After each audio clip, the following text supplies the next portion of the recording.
Hey, here's a gadget that I reckon will come in really handy when you go camping or caravaning. Come into the shed and I'll show you what it is. G'day, John Canny here. Well, Sunshine Coast, Queensland, Australia. It's not living up to its name today. It's actually cold, wet, rainy, unbelievable. So it's in the shed today. So I thought I'd take the opportunity to talk to you about this. Now, what is it? Well, it's something I think worthwhile throwing in the drawer in the caravan or the camper van or glove box of the four-wheel drive, or even in the backpack when you go away camping. It's light and easy, but what is it? Well, it's a knife sharpener. Now, how often do we go away and find ourselves with blunt knives in the drawer of the caravan or camper or whatnot, or you know, you've got a bit of a pocket knife or something on you and you find it's blunt, or you've actually caught a fish, which is something I don't do very often, and you need to fillet it and your knife's blunt.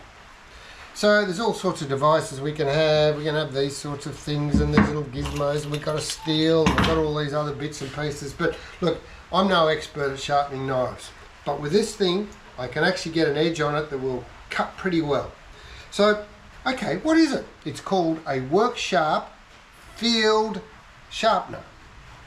Okay, so they're an American thing, well, American brand. I think I don't know whether they're made in China. They probably are, but doesn't say that on the packet. But it seems well made, and I have nothing to do with Work Sharp in any shape or form. But I thought I'd give you a look at this because it's quite a handy little device and it's easy to use. Okay, so here it is. Well, these plates on either side that stick on with magnets, they're pretty substantial. A little set of instructions there if you need them, which I can't imagine you would, but it pops on there and you can replace these plates should they ever wear out. So it's got these angle guides on the side of it. Now I've got this knife here, which is an El Cheapo supermarket giveaway, so it's pretty crappy, but it's in good condition because I sharpened it a few days ago. So what you would do is, if you've got a knife that's got a few chips and things and you want to put a decent edge back on, or it's really blunt, you'd use the coarse side.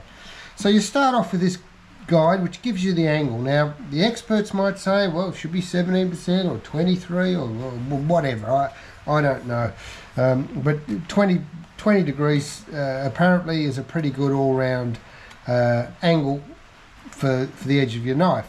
So you put the knife on there, get your angle and just run it through like that. It's on the coarse side a few times, and then, now I won't do too many on this side because this knife's already in pretty good condition. So once you've done that, you can turn it over, and you've got the same guides at the same angle on the fine side, and you can give it a good go. Now you can also use smaller knives. I'll use my pocket knife here, the same thing. It's nice and sharp, so I won't run it across there too much. So it doesn't matter about the size of the knife. So we can get, so it's quite easy to use. Now, because when you get the, you know, John, why didn't you sharpen these knives? I can't cut the tomatoes properly with these. Give me the knife, and a beer, and I'll sit around the campfire and sharpen the knives. Great idea. Anyway, so you've done a few of these and you've got it, yeah, feeling pretty sharp. And then that's probably good enough for me. You know, I reckon that'd be pretty sharp. That feels sharp. But it's got this ceramic rod here.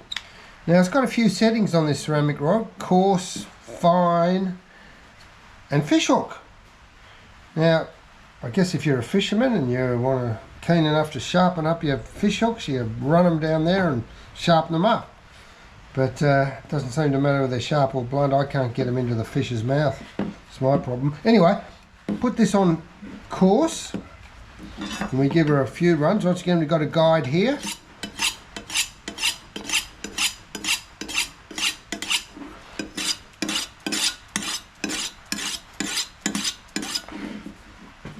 Okay, and then if we're really fussy, we can go to fine.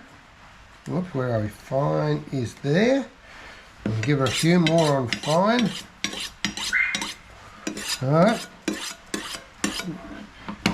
We're getting pretty sharp now. And of course, Then, if we're really, really fussy, we can go to the leather strop. And this is a little bit of leather with a bit of polishing paste on it, which comes with it. And it's also got a guide on each end here. Now these guides are in reverse because when you're obviously stropping against leather, you go away from the cutting edge, like so. Whereas here you're going with the cutting edge. You wouldn't want to do that because you might cut your leather. So let's set the angle for you. So all these angles are right, because if you're using these sorts of gizmos or whatever it is, you know, you struggle to get the angle right all the time. This is for, you know, amateurs like me. Now, it's not a knife sharpening video, and, you know, the experts will tell you get the burr on one side and, you know, strop it off, and the burr on this side. Now, look, you know, I just needed to cut things, so I'm not going into all that. But that's how easy it is. Now it's got another little ceramic rod that you can use to fiddle around with serrated knives and stuff like that if you want. But basically that's it. So it's pretty simple. It's light. It's easy. Does this knife now cut things? Let's see. Not bad. You know, it's this is what it comes in, a packet like this. I got it from Amazon, paid me $65, and I'm really pleased with it. It's simple. I'll stick it in the camper drawer, and I know that you know, if my knife's blunt or this is blunt, or I happen to catch a fish and want to fillet it, I'll be able to sharpen up my knife. So a worthwhile little gizmo, part of the stuff we take away, and maybe this will make a good Father's Day present. You could suggest it rather than maybe socks and undies, or you know, another book that you may or may not want. Anyway, please subscribe to my channel. It really helps me and encourages me to make a few more videos, and we'll be out and about as soon as this weather picks up. Look forward to talking to you again soon.